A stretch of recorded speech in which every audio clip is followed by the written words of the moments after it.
Good evening, friends. Back again, reading passages from Avodat Hashem, Inner Work, the teachings of Rabbi Yehuda Ashlag. We're on page 131. The more we love, the more we are willing to give up for the one we love. So, very clear, the more that we love God, the more we are willing to give up for God, for the one we love.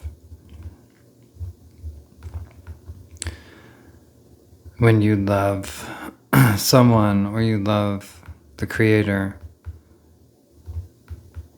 you love the earth, the universe, then you're willing to sacrifice what you hold dear, what you want, or what is valuable to you for the one that you love, because your love is so strong that it's easy to sacrifice for them. And the more that you love God or the earth or another human or animals or whatever it may be, the more that you love them, the more you're willing to give up for them. Clearly, we can see examples that when you love God so deeply, you are even able to go so far as to be willing to give up your own life for God, for your purpose, right? If you love your purpose so much, your goal, your value that you're fighting for, that you can love it so deeply that you'd even be willing to give up your own life for the cause. If we are connected to the giver of the Torah and mitzvot, we experience joy and fulfillment when involved in Torah and mitzvot. Right? So if we're connected to the God, the giver of the Torah and mitzvot, to the divine energy that is behind the Torah and mitzvot, the transmission of the Torah and mitzvot, then we experience joy and fulfillment when we're involved in those, because we're close to the Creator, we're close to the divine source. And you could say the same thing, the same equation as above. The more you're connected to the giver of the Torah and mitzvot, the more joy and fulfillment you feel when involved in the Torah and mitzvot. Clearly, if you're connected to the King on a deep level, then you experience major joy and fulfillment when doing the wishes of the King. So too, when we're connected to the divine, we know that what we're doing is in alignment with the divine, and so that brings us great joy and fulfillment. Looking within each other, we see that there is an aspect of God in each and every person. And the Hebrew is actually Adam tzarich lehistakel b'pnimiyut chavero v'lirot eich she b'chol echad ve'echad yesh nitzotzot elokut. So this says that the man needs to, Adam tzarich, a man needs to look deep within his friend and see that everyone, there's a spark of God, an aspect of the divine in each and every person. So it's actually a call. It's a call to action. It's a directive. Tzarich, we need to.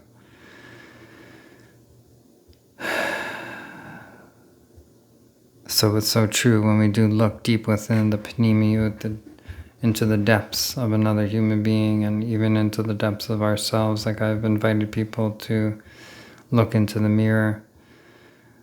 When we do that, we see through the external masks, the external roles and images that we project to the world, and we see to the core beauty, the purity of the being, of the creation. We are creation, you are creation. And we see the beauty in that creation and the divinity within that creation, because all creation stems and sources from the divine. It all sources from spirit. And so we are that. That is the substance from which we are created. All of creation, its source is in the divine. So when we look deep within another human, we can see that, and we're called to see that.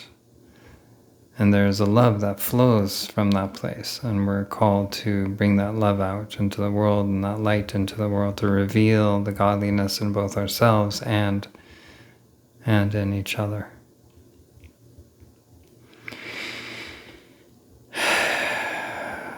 We need to understand in the depths of our being that God loves us with absolute love. Beautiful.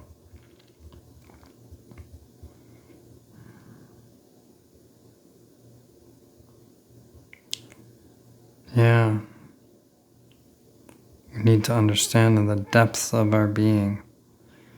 Truly, truly, truly. And our thoughts can help open the doorway, as we've said before. When we think and use our mind, focus our mind to the thoughts and the contemplations, that God loves us with an absolute love, that God eternally is showering down love upon us unconditionally, each and every one of us, forever and ever. And we use our minds and our thoughts to guide us in that direction, that can open our hearts, that can open to feeling that truth, feeling those thoughts, and those feelings can permeate our being. So we need to understand in the depths of our being that God loves us with absolute love. Just by being here. You don't need to do anything. You don't need to prove anything. You don't need to prove yourself. Do anything to deserve to be rewarded with the love of the divine. It is here and showering down upon you each and every moment, regardless of what you do, just by the simple act of your existence, just by being here in this magic, breathing in this magic together.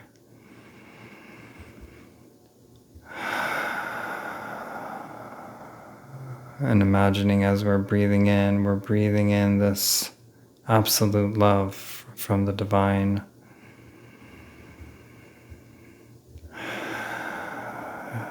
In India, it's called prana, this energy, this spiritual energy that is love.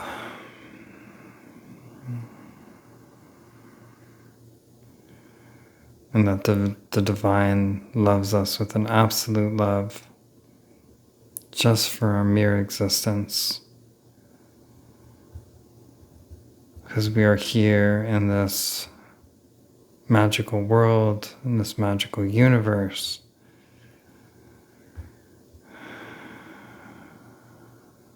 Here to be and receive this absolute love. It is our birthright, all of us. It is our birthright.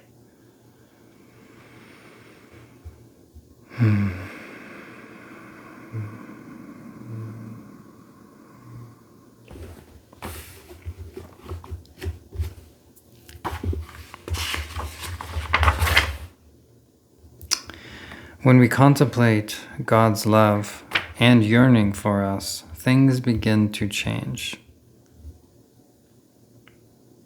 Just give me a moment because I'm going to look at the Hebrew. There's a lot more Hebrew here than the English.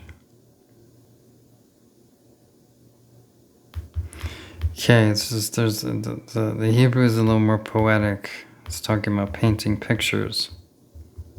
And the translator has decided to keep it simple. So we'll go with the simple translation. When we contemplate God's love and yearning for us, that God longs for us, mitga'ageya, He longs for us.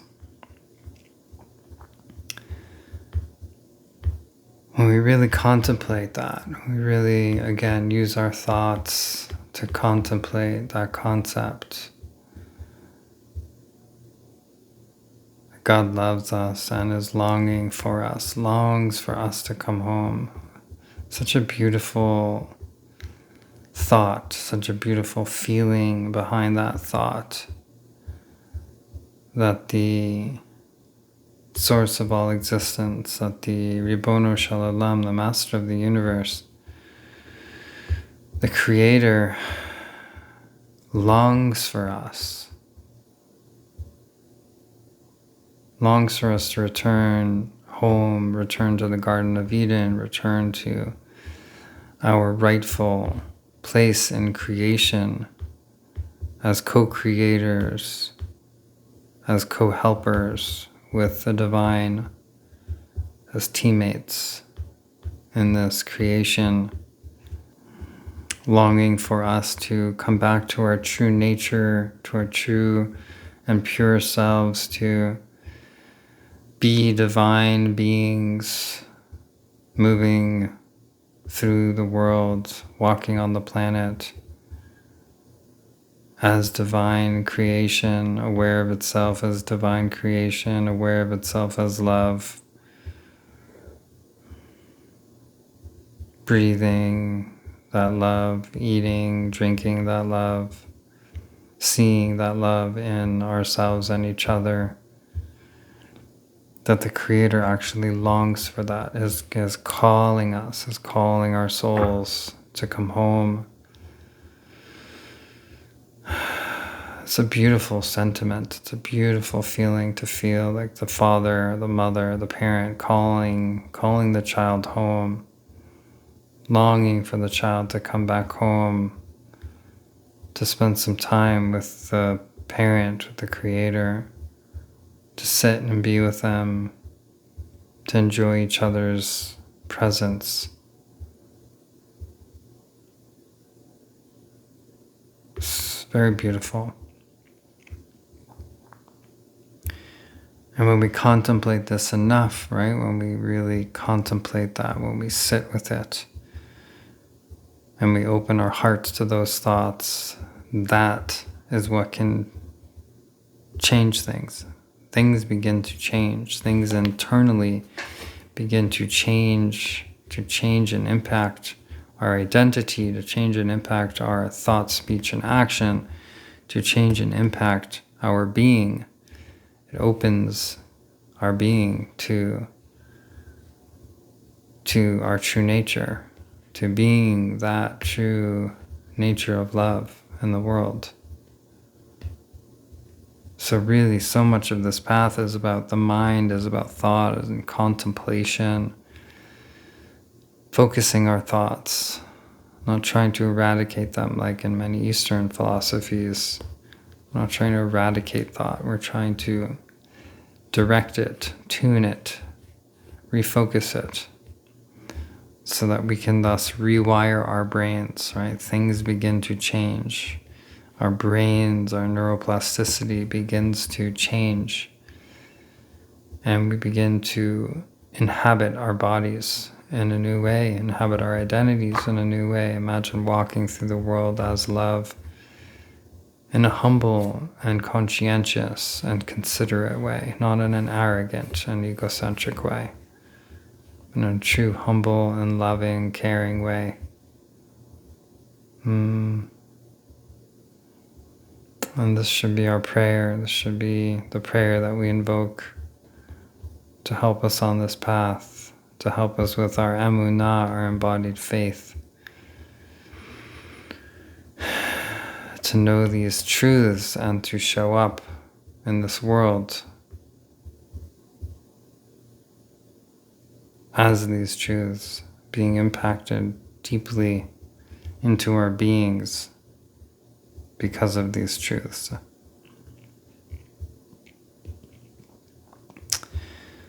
Until we learn to treat physicality with holiness, we cannot merit to true spirituality. Oh, another so beautiful.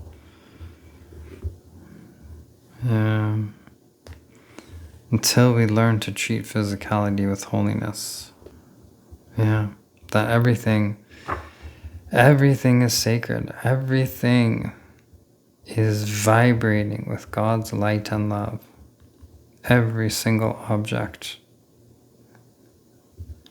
Everything in creation.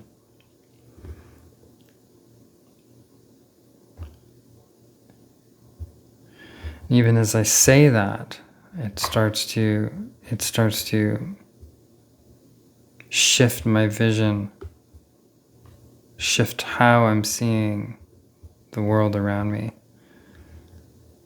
This is the path to contemplate these things, to the effect at which it starts to change how you literally see the world around you.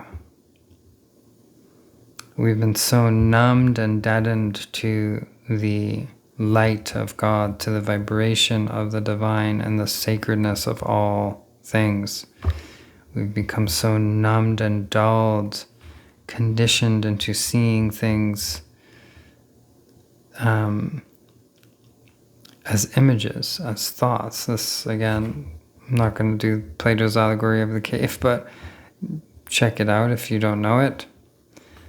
But we live in a world of shadows. We don't see the true objects before us, the true physicality that is before us. We see words and images, shadows of the true thing.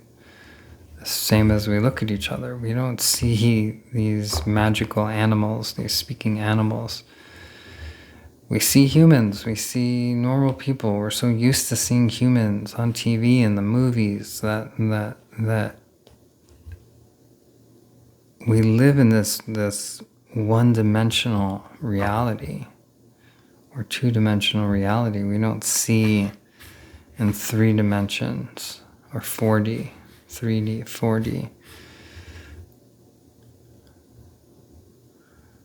We're so accustomed to just seeing things as normal, treating everything as normal, and it's so the farthest thing from the truth. Nothing is normal, ever. It's not normal. Nothing. Creation is a mystery every moment of our existence. But we've become dull and numbed to that. When we were babies, everything was magical. Everything was new and magical. But then as we get older, everything becomes old. We don't see things as new anymore, and they lose their magic. How many movies and books and stories are about that? So until we learn again to treat physicality with holiness, as sacred, as all physicality is sacred, we cannot merit, we will not merit to true spirituality. We will not merit to true awakening and true healing. It is through learning to see and then treat everything, all physicality, as sacred, that we begin to merit, we begin to actualize a true and lasting awakening. The Torah asks us to do external actions. Final passage for tonight. The Torah asks us to do external actions, but the actions are only the outer aspect of Torah. Their purpose is to bring us to the inner Torah, to connection with God.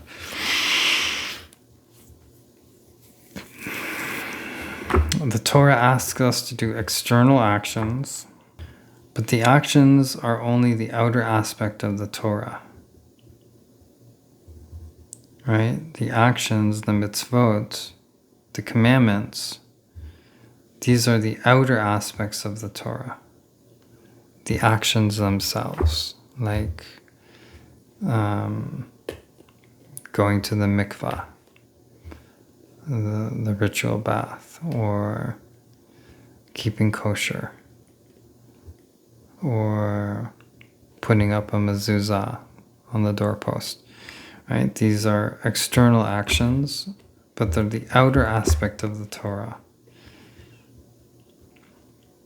They're the external actions. You see them in the world. They're these outer aspects of the Torah, but their purpose is to bring us to the inner Torah.